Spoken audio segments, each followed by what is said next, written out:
نحمدہ و نصلی علی رسول الکریم۔ علامہ اقبال کی آج ہم پیام مشرق سے غزل پیش کر رہے ہیں۔ ہم نے جو فارسی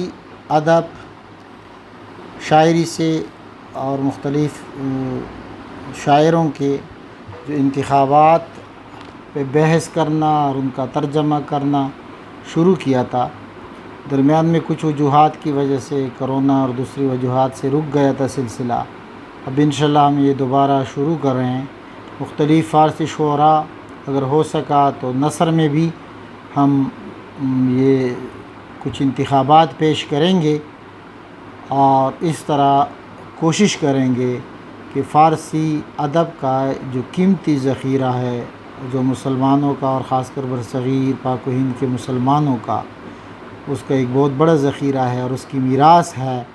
ثقافتی میراث ہے، اس کو ہم انشاءاللہ دوبارہ زندہ کرنے کی کوشش کریں گے۔ آج اقبال کی پیام مشرق سے ایک انتخاب ہے۔ اس میں اقبال اللہ جل شانہ سے مخاطب ہے اور اللہ جل شانہ کی جو مختلف شان ہے اور کس کس شان سے اللہ تعالیٰ جلوہ فرمائی کرتے ہیں، وہ اقبال نے بہت خوبصورت انداز میں استعارات میں بیان کیا ہے۔ میں کوشش کروں گا کہ اس کی مختلف پہلو پہ روشنی ڈالوں اور ان کی بنیادی الفاظ سے، چونکہ فارسی سیکھنے کا بھی ہمارے جو سامعین ہیں تو وہ ان اور ناظرین ہیں تو ان کا فارسی بھی سیکھ رہے ہیں اس تھرو، تو ہم فارسی شاعری اور اس کا بھی انشاءاللہ مختلف پہلو پہ روشنی ڈالیں گے اور اس سے فارسی سیکھنے اور سکھانے کی کوشش بھی کریں گے۔ اس میں اقبال اللہ جل شانہ سے مخاطب ہے اور اس شعر میں اس حدیث کی طرف بھی اشارہ ہے کہ اللہ جل شانہ تمام کائنات میں نہیں سماتے لیکن وہ ایک مومن کے دل میں سما جاتے ہیں۔ تو یہ اس کو اقبال نے ایک خوبصورت پہلو سے بیان کیا ہے۔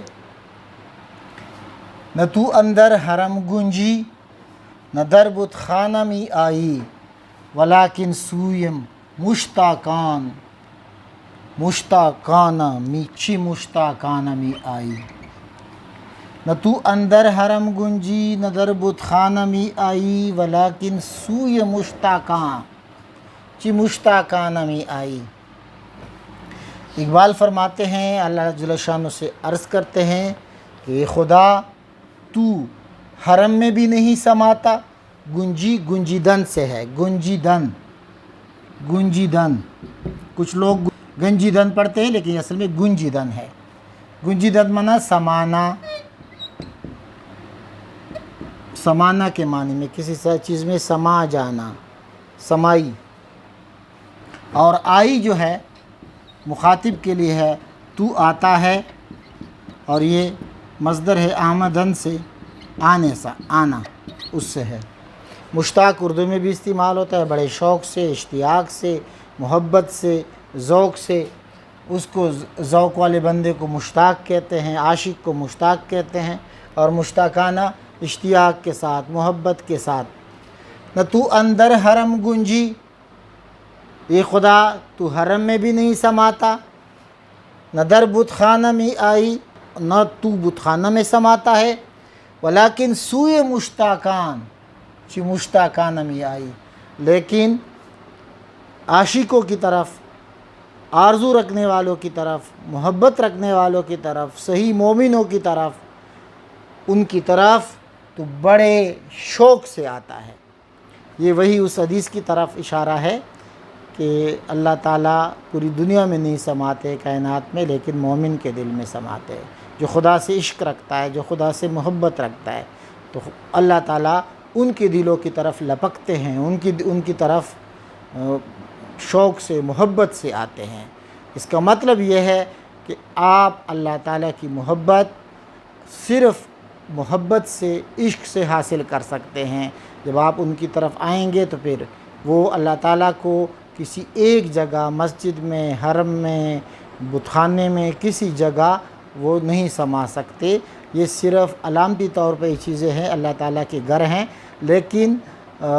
آپ اگر اللہ تعالیٰ کی رضا چاہتے ہیں، اللہ تعالیٰ کی محبت چاہتے ہیں تو اس کے لیے اللہ تعالیٰ کا عشق اور محبت ضروری ہے۔ نہ تو اندر حرم گنجی نہ در بت خانہ میں آئی، یہ خدا تو نہ حرم میں سما سکتا ہے نہ بت خانے میں سما سکتا ہے، لیکن تو عاشقوں کی طرف، مشتاقوں کی طرف بڑی مشتاقانہ تو آتا ہے، محبت کے ساتھ آتا ہے۔ نہادن سے ہے،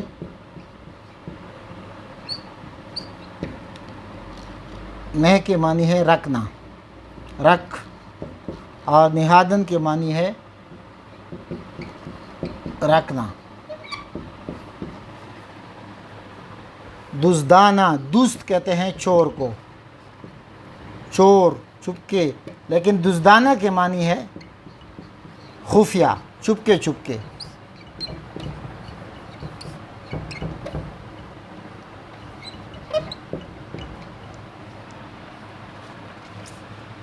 قدم بے باک ترنہ، اقبال عرض کرتے ہیں کہ یہ میرے رب، یہ میرے محبوب، تو بے باک، بے دڑک، نہ رکھ، قدم رکھ، در حریم میں مشتاقان، عاشقوں کے حریم میں، اس کے حرم میں، ان کے دل میں، ان کو اقبال نے دل کو حریم کہا ہے، تو ان کے دل میں، تو ان کی محبت کے ساتھ آ جا، اس کو اقبال نے حریم کہا ہے، سینکچوری آپ کہہ سکتے ہیں، جہاں مقدس جگہ ہے۔ یہ دل جو ہے بہت مقدس جگہ ہے، یہ میرے محبوب، یہ میرے خدا، تو اس میں عاشقوں کے دل میں بے باک، بے دڑک قدم رکھ، بے تکلف آ۔ اور آخر میں اس مصرعے میں بہت خوبصورت اس کی پھر توجیہ کی ہے، تو صاحب خانہ ای آخر چرا دزدانہ میں آئی، تو صاحب خانہ ای، تو اس گھر کا مالک ہے، تو اس گھر کا صاحب ہے۔ صاحب خانہ ای، یہ اصل میں یہ ای ہے، صاحب خانہ ای، تو اس گھر کا مالک ہے، تو اس گھر کا صاحب ہے، تو صاحب خانہ ہے، تو صاحب گھر ہے۔ چرا دزدانہ میں آئی، تو چھپکے چھپکے کیوں آتا ہے، تو بے دھڑک آ،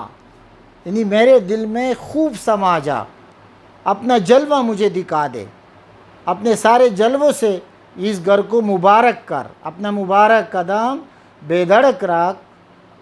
اور تو اس گھر کو، میرے دل کو، میرے عاشق کے دل کو تو مبارک کر اپنے قدموں سے، تو اس گھر کا مالک ہے، یہ گھر صرف تیرے لیے یہ خدا بنا ہے، تو اس کا چپکے چپکے نہ آ، یہ تمہارا ہی گھر ہے۔ اقبال نے مختلف جگہوں پہ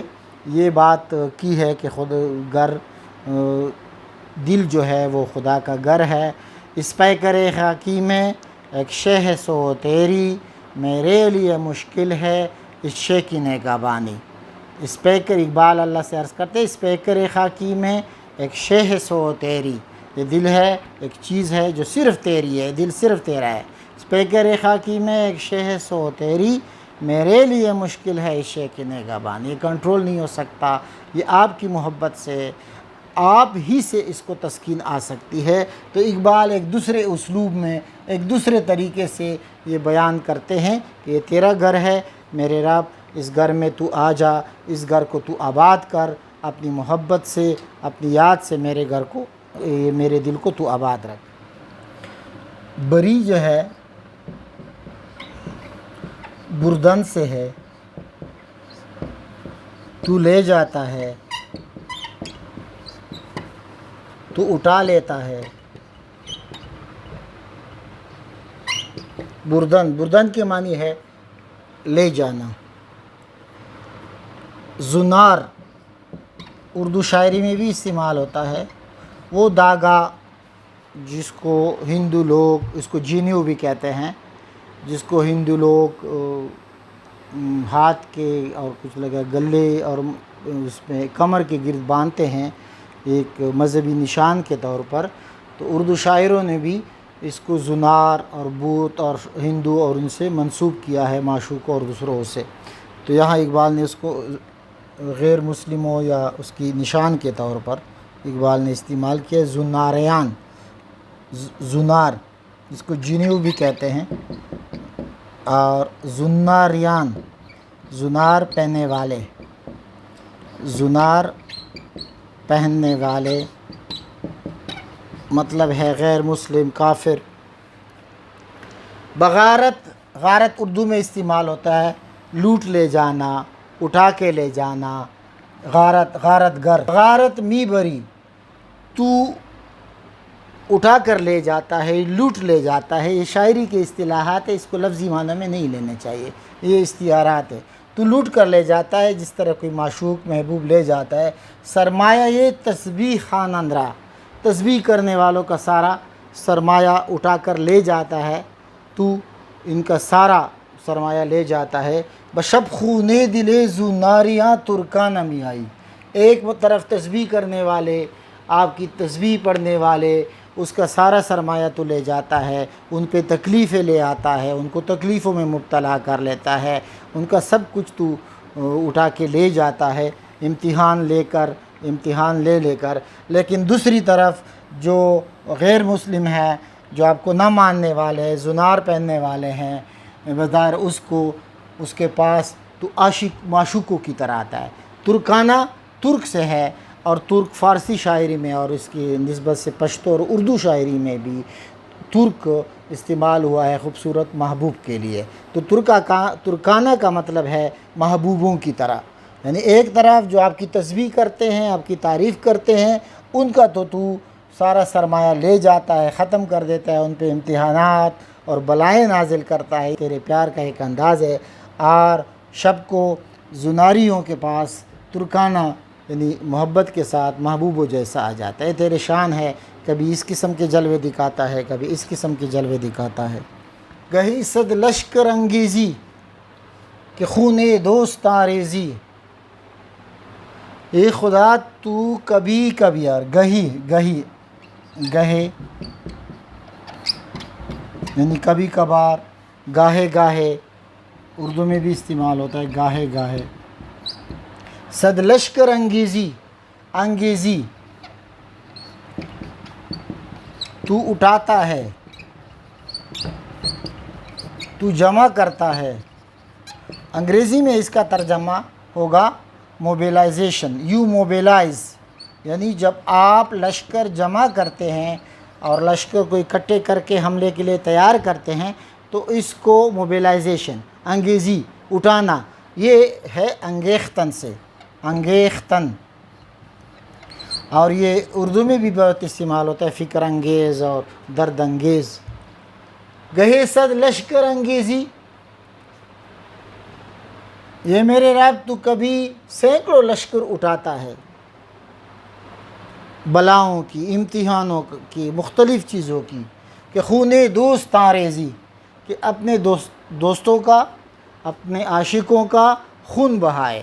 یعنی تو کبھی جنگ برپا کر کے اور مختلف مواقع دے کے ان کو شہادت کے موقع دیتا ہے، وہ خون دے کے آپ کی محبت میں عاشق ہو جاتے ہیں، اپنا خون بہاتے ہیں۔ ریزیدن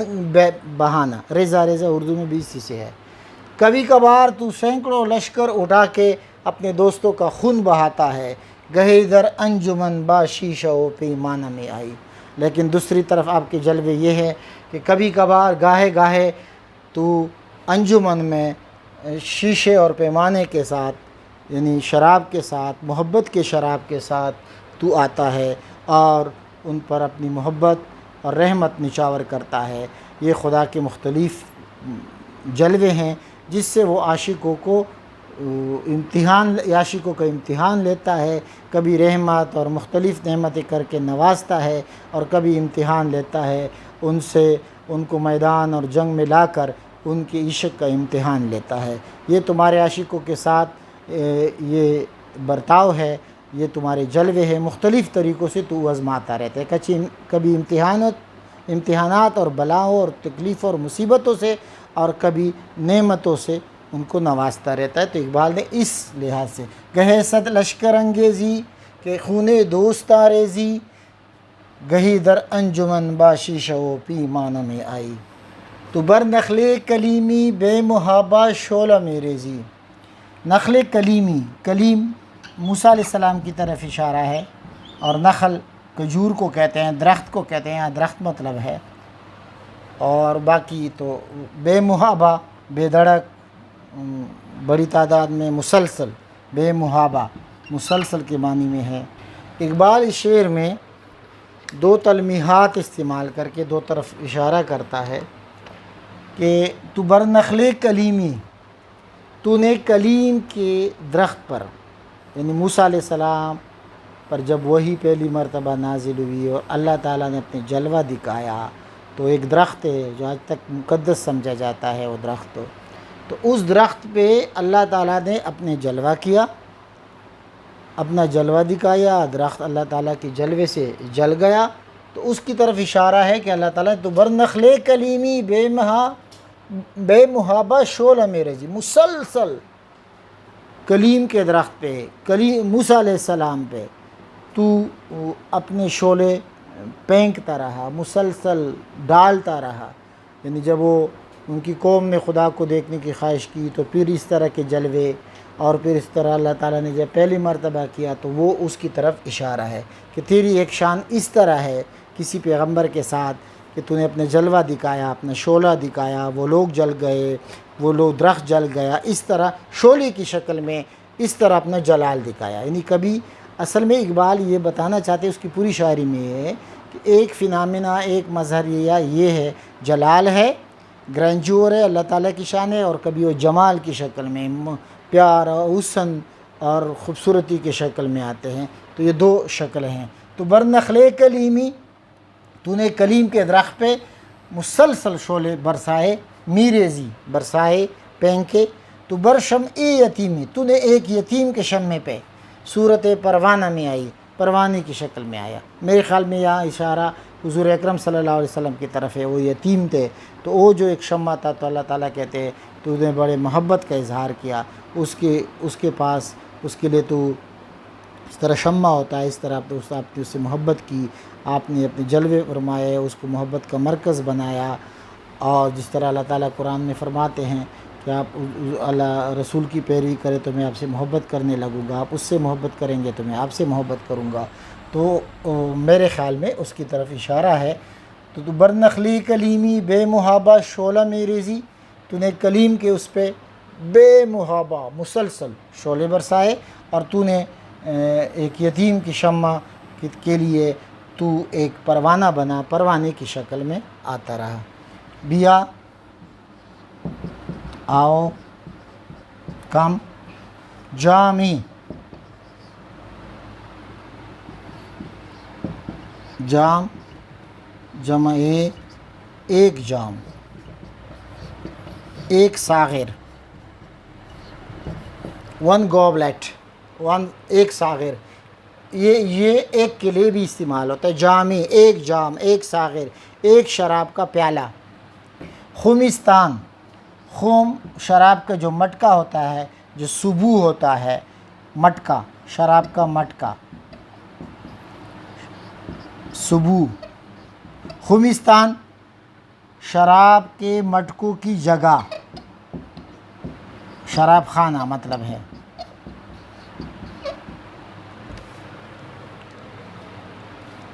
درکش،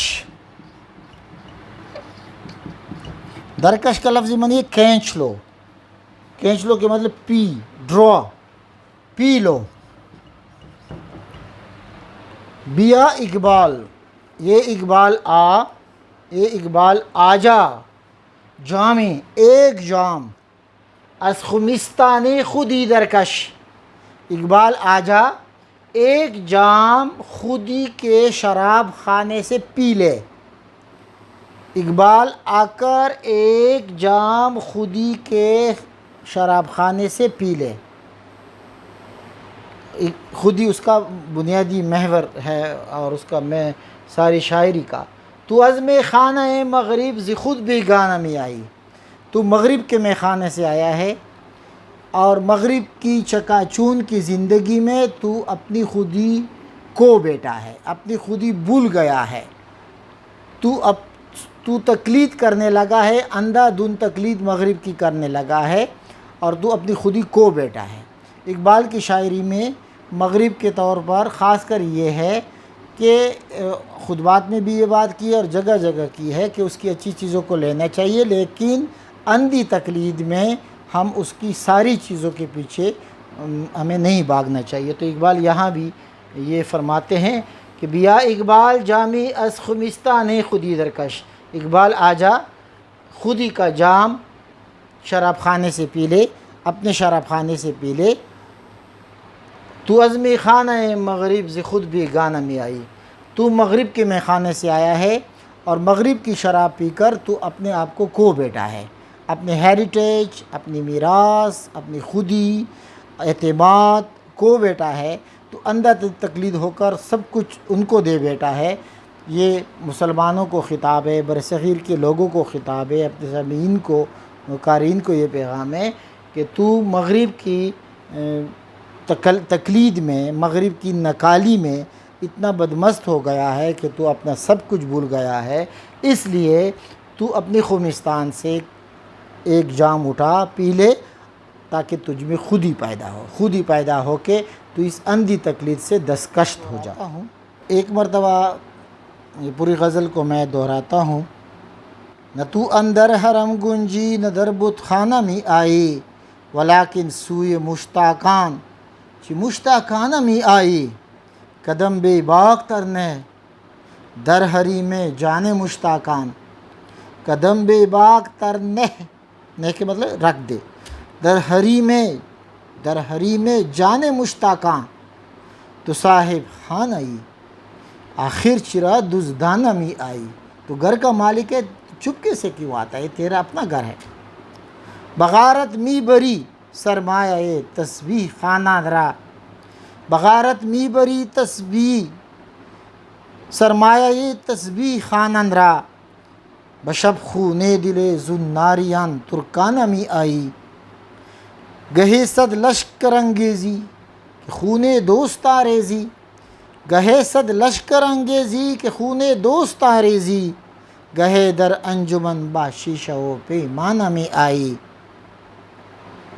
تو بر نخلی کلیمی بے محابہ شعلہ میری زی، تو بر نخلی کلیمی بے محابہ شعلہ میری زی، تو بر شمع یتیمی صورت پروانہ میں آئی، بیا اقبال، اقبال آجا، بیا اقبال جامع از خمستان خودی درکش، بیا اقبال جامع از خمستان خودی درکش،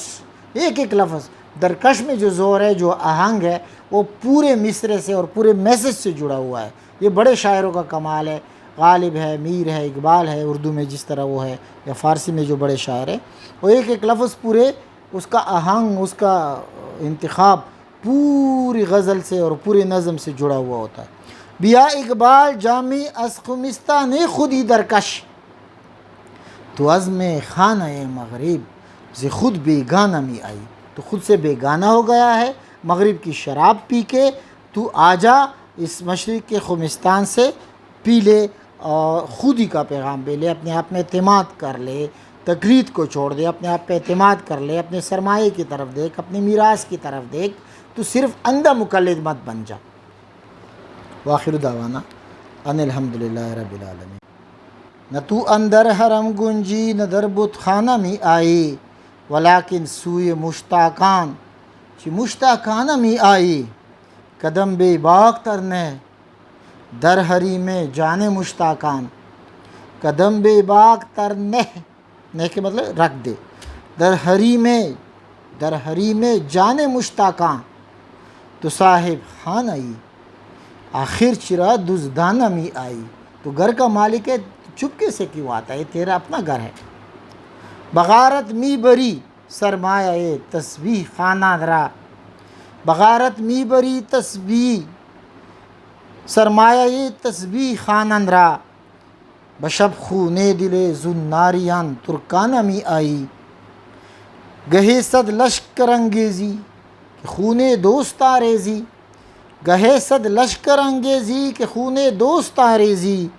گہے در انجمن با شیشہ و پیمانہ میں آئی،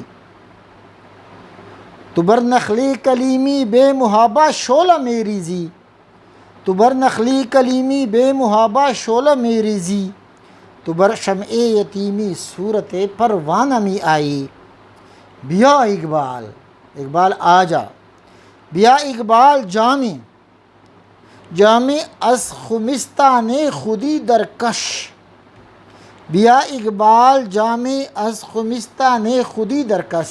ایک ایک لفظ درکش میں جو زور ہے، جو آہنگ ہے، وہ پورے مصرعے سے اور پورے میسج سے جڑا ہوا ہے. یہ بڑے شاعروں کا کمال ہے. غالب ہے، میر ہے، اقبال ہے اردو میں جس طرح وہ ہے، یا فارسی میں جو بڑے شاعر ہیں، وہ ایک ایک لفظ پورے اس کا آہنگ، اس کا انتخاب پوری غزل سے اور پورے نظم سے جڑا ہوا ہوتا ہے. بیا اقبال جامع از خمستان خودی درکش، تو عزم خانہ مغرب ز خود بیگانہ می آئی. تو خود سے بیگانہ ہو گیا ہے مغرب کی شراب پی کے. تو آجا اس مشرق کے خمستان سے پی لے اور خودی کا پیغام پہ لے، اپنے آپ میں اعتماد کر لے، تقلید کو چھوڑ دے، اپنے آپ پہ اعتماد کر لے، اپنے سرمایے کی طرف دیکھ، اپنی میراث کی طرف دیکھ. تو صرف اندھا مقلد مت بن جا. وآخر دعوانا ان الحمدللہ رب العالمین.